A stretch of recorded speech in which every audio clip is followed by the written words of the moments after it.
ಜನರ ವಿಚಾರಕ್ಕೆ ಸಂಬಂಧಪಟ್ಟಂತೆ ಅವ್ರ ಪರಿಸ್ಥಿತಿ ಮಾತ್ರ ದುಸ್ಥಿತಿ ಅಲ್ಲ, ಅವ್ಯವಸ್ಥೆ ಅಲ್ಲ. ದೇವರುಗಳು ಕೂಡ ಅಷ್ಟೇ, ದೇವಸ್ಥಾನಗಳಲ್ಲೂ ಕೂಡ ಅಷ್ಟೇ ಅಂಥದ್ದೇ ಪರಿಸ್ಥಿತಿ ಇದೆ. ಗೋಕರ್ಣದ ದೇವಸ್ಥಾನಕ್ಕೆ ನುಗ್ತಾ ಇರುವಂಥದ್ದು ಮಳೆಯ ನೀರು, ಗರ್ಭಗುಡಿಗೆ ಸೇರ್ತಾ ಇದೆ ನಾಲೆಯ ಕೊಳಚೆ ನೀರು. ಜಿಲ್ಲಾಡಳಿತದ ಮೇಲೆ ಮಹಾಬಲೇಶ್ವರನ ಭಕ್ತರು ಆಕ್ರೋಶವನ್ನ ವ್ಯಕ್ತಪಡಿಸ್ತಾ ಇದ್ದಾರೆ.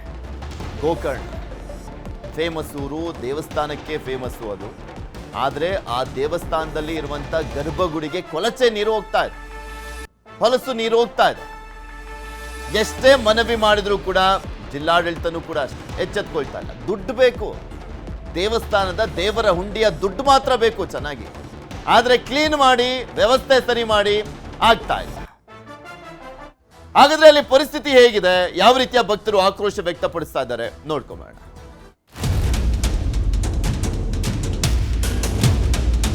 ಶಾಶ್ವತವಾಗಿ ನೀರು ಜೋರ್ ಮಳೆ ಬಂದ್ರು ನೀರು ತುಂಬುತ್ತೆ. ಚರಂಡಿ ಸ್ವಚ್ಛತೆ, ಗರ್ಭಗುಡಿಯಲ್ಲಿ ನೀರು ತುಂಬುತ್ತೆ. ಈ ನೀರು ತುಂಬೋದ್ರಿಂದ ಅಪವಿತ್ರ ಆಗುತ್ತೆ. ಯಾವುದೇ ಭಕ್ತಾದಿಗಳಿಗೆ ಮುಟ್ಟು ಪೂಜೆ ಇಲ್ಲ. ದಕ್ಷಿಣ ಕಾಶಿ ಅಂತಲೇ ಖ್ಯಾತಿ ಪಡೆದ ಉತ್ತರ ಕನ್ನಡ ಜಿಲ್ಲೆಯ ಗೋಕರ್ಣಕ್ಕೆ ಪ್ರತಿದಿನ ಸಾವಿರಾರು ಭಕ್ತರು ಆಗಮಿಸುತ್ತಾರೆ. ಇಷ್ಟಾರ್ಥ ಸಿದ್ಧಿಗಾಗಿ ಬರುವ ಭಕ್ತರಿಗೆ ಹರಸುವ ಆತ್ಮಲಿಂಗ ಮಹಾಬಲೇಶ್ವರ ಮಳೆಗಾಲದಲ್ಲಿ ತನ್ನನ್ನು ತಾನು ರಕ್ಷಿಸಿಕೊಳ್ಳಲಾರದಷ್ಟು ನಿಸ್ಸಹಾಯಕನಾಗಿದ್ದಾನೆ. ಇದಕ್ಕೆಲ್ಲ ಕಾರಣ ಇಲ್ಲಿ ಆಳುತ್ತಿರುವ ಜನಪ್ರತಿನಿಧಿಗಳು.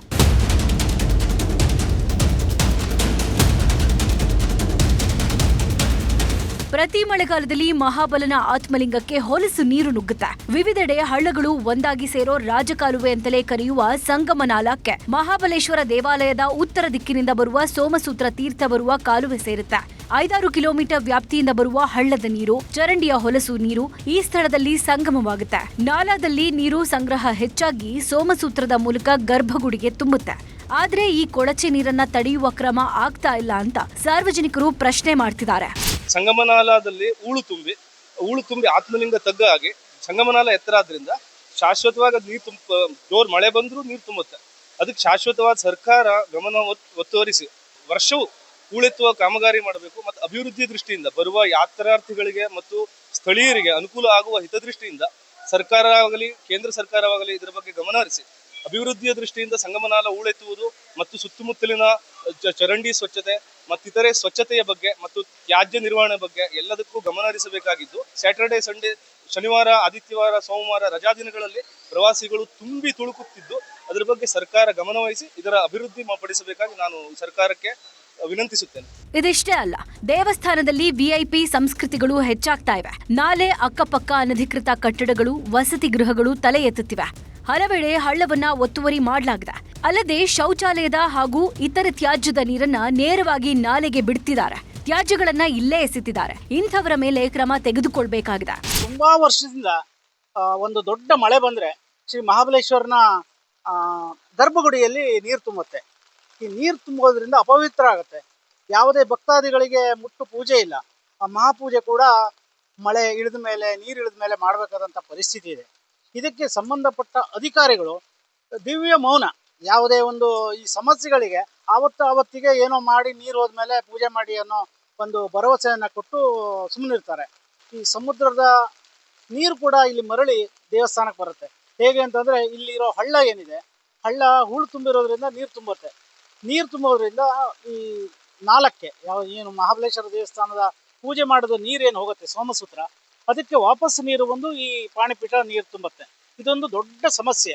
ಒಟ್ಟಾರೆ ಪರಶಿವನ ಮೈಲಿಗೆಗೆ ಸ್ಥಳೀಯ ಆಡಳಿತ ವ್ಯವಸ್ಥೆನೇ ಮುಖ್ಯ ಕಾರಣವಾಗಿದೆ. ಕೂಡಲೇ ಸರ್ಕಾರ ಎಚ್ಚೆತ್ತು ಪವಿತ್ರ ಸ್ಥಳಕ್ಕೆ ಕಾಯಕಲ್ಪ ನೀಡಬೇಕಾಗಿದೆ. ದರ್ಶನ್ ನಾಯಕ್, ನ್ಯೂಸ್ 18 ಕಾರವಾರ.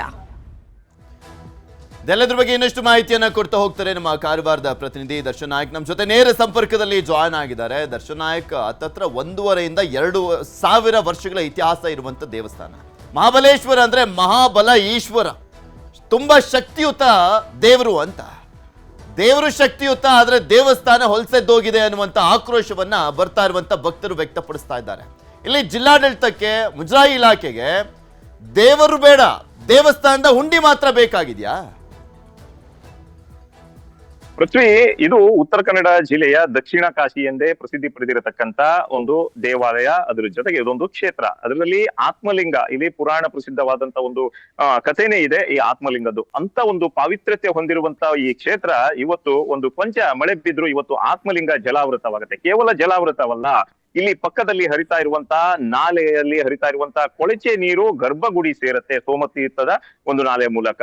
ಇಂಥ ಒಂದು ಘಟನೆ ಕಳೆದ 3-4 ವರ್ಷಗಳಿಂದಲೂ ಪದೇ ಪದೇ ಮರುಕಳಿಸ್ತಾ ಇದ್ರು ಇಲ್ಲಿನ ಜನಪ್ರತಿನಿಧಿಗಳು ಮೌನವಾಗಿದ್ದಾರೆ. ಯಾಕೆಂದ್ರೆ ಕಣ್ಣಿದ್ದು ಕುರುಡರಾಗಿದ್ದಾರೆ, ಕಿವಿಯಿದ್ದು ಕೇಳಿಸಲಾಗದಂತ ಒಂದು ಪರಿಸ್ಥಿತಿಗೆ ತಲುಪಿದ್ದಾರೆ ಅಂದ್ರೆ ಇದು ಲಜ್ಜೆಗೆಟ್ಟ ಸರ್ಕಾರ ಅಂತಾನೆ ಹೇಳ್ಬೇಕಾಗತ್ತೆ. ಅದ್ರ ಜೊತೆಗೆ ಕೇಂದ್ರ ಸರ್ಕಾರವು ಕೂಡ ಇಲ್ಲಿ ಬಂದು ಏನು ಅಭಿವೃದ್ಧಿ ಕೆಲಸವನ್ನ ಮಾಡ್ಬೇಕಾಗಿತ್ತು. ಇಲ್ಲಿನ ಸಂಸದರು ಇದ್ರ ಬಗ್ಗೆ ಗಮನ ಹರಿಸಬೇಕಾಗಿತ್ತು. ಆದ್ರೆ ಇವತ್ತು ಆ ಕೆಲಸ ಆಗದೆ ಇವತ್ತು ಪರಶಿವನಿಗಾಗಿ ತಮ್ಮ ಇಷ್ಟಾರ್ಥ ಸಿದ್ಧಿಗಾಗಿ ಬಂದು ಏನು ಪ್ರಾರ್ಥನೆ ಮಾಡ್ತಾರೆ. ಆದ್ರೆ ಇಲ್ಲಿ ಆತ್ಮಲಿಂಗ ಕೊಳಚೆ ನೀರಿಂದ ತುಂಬಿ ತುಳುಕಿದ್ರು ಕೂಡ ಇದ್ರ ಬಗ್ಗೆ ಕಾಳಜಿ ವಹಿಸ್ತಾ ಇಲ್ಲ. ಇಲ್ಲಿನ ಸಂಸದರು ಮತ್ತೆ ಶಾಸಕರುಗಳು ದೇವರ ಹೆಸರಲ್ಲಿ ರಾಜಕಾರಣ ಮಾಡಿಕೊಂಡು ಓಟನ್ನ ಹಾಕಿಸ್ಕೊಂಡು ದೇವಸ್ಥಾನಗಳ ಕಡೆ ತಿರುಗು ನೋಡಲ್ವಲ್ಲ ಅಂತ. ಓಟ್ ಹಾಕ್ಸ್ಕೊಳ್ಳೋವರೆಗೂ ಮಾತ್ರ ಬೇಕಾ? ಓಟ್ ಹಾಕ್ಸ್ಕೊಳ್ಳೋವರೆಗೂ ಮಾತ್ರ ದೇವ್ರು ಕಾಣಿಸೋದ ಅವ್ರಿಗೆ? ಖಂಡಿತವಾಗ್ಲೂ ಪೃಥ್ವಿ, ಈಗ ನೀವು ಹೇಳ್ತಾ ಇರುವಂತದ್ದು ನಿಜವಾಗ್ಲೂ ಸತ್ಯಕ್ಕೆ ಹತ್ತಿರವಾದಂತ ಮಾತು, ಸತ್ಯವಾದಂತ ಮಾತು. ಇಲ್ಲಿ ಏನು ಚುನಾವಣೆ ಸಂದರ್ಭದಲ್ಲಿ ಆತ್ಮಲಿಂಗ ದರ್ಶನ, ಅದೇ ರೀತಿ ಇಲ್ಲಿನ ಪಕ್ಕದ ಗಣಪತಿ ದರ್ಶನ, ಅದೇ ರೀತಿ ಮಹಾಬಲೇಶ್ವರನ ದರ್ಶನ, ಹೀಗೆ ದರ್ಶನಕ್ಕಾಗಿ ಬಂದು ಇಷ್ಟಾರ್ಥ ಸಿದ್ಧಿಗಾಗಿ ಪ್ರಾರ್ಥಿಸ್ತಾರೆ ಇಲ್ಲಿನ ಜನಪ್ರತಿನಿಧಿಗಳು. ಕೇವಲ ಉತ್ತರ ಕನ್ನಡ ಜಿಲ್ಲೆಯ ಜನಪ್ರತಿನಿಧಿಗಳಷ್ಟೇ ಅಲ್ಲದೆ ಹೊರ ರಾಜ್ಯದ ಜನಪ್ರತಿನಿಧಿಗಳು, ಬೇರೆ ಬೇರೆ ರಾಜಕಾರಣಿಗಳು ಬಂದು ಇಲ್ಲಿ ಪೂಜೆ ಪುನಸ್ಕಾರವನ್ನ ಮಾಡ್ತಾರೆ. ಆದ್ರೆ ಇಲ್ಲಿ ಪ್ರತ್ಯೇಕವಾಗಿ ಇಲ್ಲಿನ ದೇವಸ್ಥಾನದ ಸಮಸ್ಯೆಗಳ ಬಗ್ಗೆ ಇವರಿಗೆ ಹೇಳಿದ್ರು ಕೂಡ ಇವತ್ತು ಕೇವಲ ಪೂಜೆ ಮಾಡಿ ಹೋಗ್ತಾ ಇರುವಂತದ್ದು ಸಾಮಾನ್ಯವಾಗಿ ಆಗಿಬಿಟ್ಟಿರುವಂತದ್ದು. ಇಲ್ಲಿ ಏನು ಕಾಶಿ ಎಷ್ಟು ಪವಿತ್ರವಿದೆಯೋ ಅಷ್ಟೇ ಪವಿತ್ರವಾದಂತ ಒಂದು ಸ್ಥಳ ಗೋಕರ್ಣ ಏನು ಸ್ಥಳ. ಯಾಕಂದ್ರೆ ಇಲ್ಲಿ ಮೋಕ್ಷ ಕಾರ್ಯಕ್ಕಾಗಿ, ಅದೇ ರೀತಿ ವಿವಿಧ ಧಾರ್ಮಿಕ ವಿಧಿವಿಧಾನದ ಕಾರ್ಯಕ್ಕಾಗಿ ಸಾಕಷ್ಟು ಭಕ್ತಾದಿಗಳು ಬರ್ತಾರೆ. ಕೇವಲ ರಾಜ್ಯ ಅಷ್ಟೇ ಅಲ್ಲದೆ ಹೊರ ರಾಜ್ಯದ ಏನು ಭಕ್ತಾದಿಗಳು ಇಲ್ಲಿ ಬರ್ತಾರೆ, ಮಹಾರಾಷ್ಟ್ರದಿಂದ ಬರ್ತಾರೆ, ಬೇರೆ ಬೇರೆ ರಾಜ್ಯದಿಂದ ಬರ್ತಾರೆ. ಆದ್ರೆ ಇಲ್ಲಿ ಬಂದಂತ ಈಗ ಮಳೆಗಾಲದಲ್ಲಿ ಯಾರ್ಯಾರು ಬರ್ತಾರೋ ಅವರಿಗೆ ಇಲ್ಲಿ ಆತ್ಮಲಿಂಗನ ದರ್ಶನ ಆಗಲ್ಲ.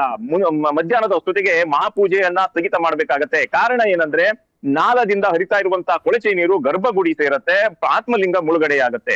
ನಾಲ ಇಲ್ಲಿ ಹರಿತಾ ಇರುವಂತಹ ಕೊಳಚೆ ನೀರಿನ ನಾಲ ಏನಿದೆಯೋ ಅದು ಹೂಳು ತುಂಬಿಕೊಂಡಿದೆ.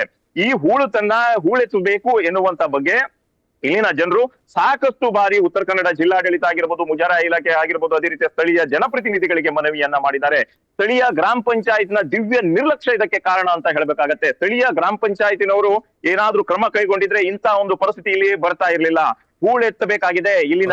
ಮಾತನಾಡ್ತೀನಿ ನಮ್ಮ ಜೊತೆ ಅಲ್ಲಿನ ಸ್ಥಳೀಯರಾಗಿರುವಂತ ಶ್ರೀರಾಮ ಸೂರೆ ಅವರು ದೂರವಾಣಿ ಸಂಪರ್ಕದಲ್ಲಿದ್ದಾರೆ. ನಮಸ್ಕಾರ ಶ್ರೀರಾಮ್ ಅವರೇ. ನಮಸ್ಕಾರ ಸರ್. ನಿಮ್ಮ ಹೆಸರಲ್ಲೂ ರಾಮ ಇದ್ದಾರೆ.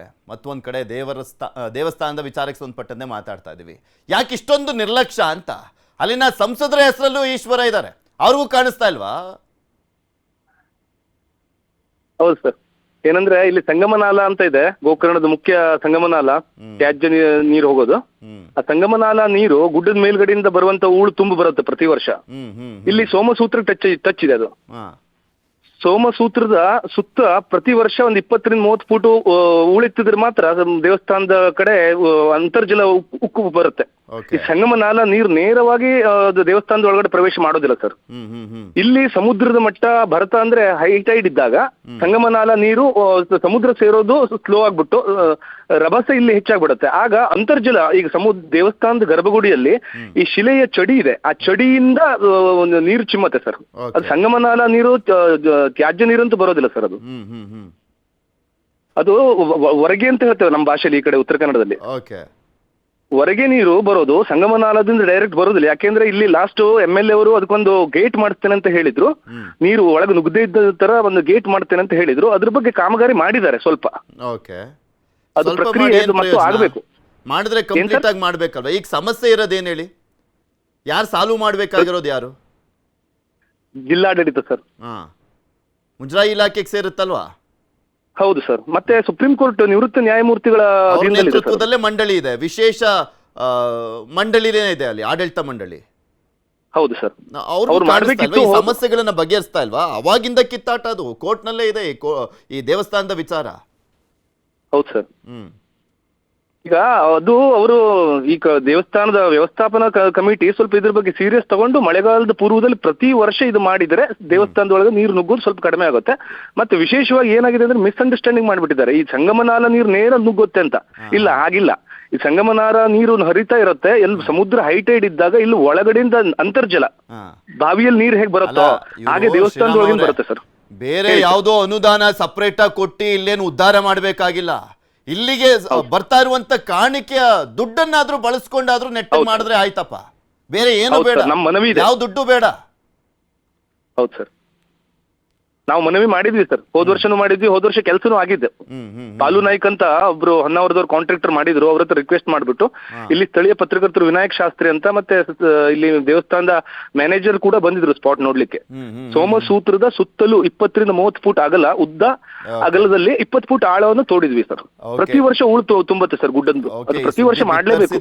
ಶ್ರೀರಾಮ ಅವರೇ, ಅಲ್ಲಿನ ಅಧಿಕಾರಿಗಳು, ಜಿಲ್ಲಾಡಳಿತ, ಹಾಗೆ ನಿವೃತ್ತ ನ್ಯಾಯಮೂರ್ತಿಗಳ ನೇತೃತ್ವದಲ್ಲಿ ಇರುವಂತ ವಿಶೇಷ ಆಡಳಿತ ಮಂಡಳಿ, ಅವ್ರಿಗೂ ಕೂಡ ಇದರ ಬಗ್ಗೆ ಇನ್ನಷ್ಟು ಮಾಹಿತಿಯನ್ನು ಕೊಟ್ಟು ಅದನ್ನು ಸರಿಪಡಿಸುವಂಥ ಕೆಲಸವನ್ನ ಮಾಡೋಣ. ನಾವು ಕೂಡ ನಿಮ್ಮ ಜೊತೆಯಾಗಿ ನಿಂತ್ಕೊಂಡಿರ್ತೀವಿ. ಧನ್ಯವಾದ ನ್ಯೂಸ್ 18 ಜೊತೆ ಮಾತನಾಡಿದ್ದಕ್ಕೆ. ಹಾಗೆ ದರ್ಶನ್, ನಿಮಗೂ ಕೂಡ ಧನ್ಯವಾದ. ಈ ಸುದ್ದಿ ಬಿತ್ತರ ಆದ್ಮೇಲಾದರೂ ಅಲ್ಲಿರುವಂಥ ಜಿಲ್ಲಾಡಳಿತದವರು ಎಚ್ಚೆತ್ಕೊಂಡು ಈ ವ್ಯವಸ್ಥೆಯನ್ನು ಸರಿಪಡಿಸ್ತಾರ, ಇಲ್ಲಾಂದ್ರೆ ನಾವಂತೂ ಫಾಲೋ ಅಪ್ ಮಾಡ್ತೀವಿ, ಅವ್ರಿಗೆ ಎಚ್ಚರಿಸುವಂಥ ಕೆಲಸವನ್ನು ಮಾಡ್ತೀವಿ. ಸರಿ ಮಾಡೋಣ. ವಿಶ್ವವಿಖ್ಯಾತ ಲಕ್ಷಾಂತರ ಸಂಖ್ಯೆಯಲ್ಲಿ ಭಕ್ತರು ಬರ್ತಾರೆ. ಸಾವಿರಾರು ವರ್ಷಗಳ ಇತಿಹಾಸ ಹೊಂದಿರುವಂಥ ದೇವಸ್ಥಾನಕ್ಕೆ ಒಂದು ಕಾಯಕಲ್ಪವನ್ನು ಕೊಡ್ಸೋಣ.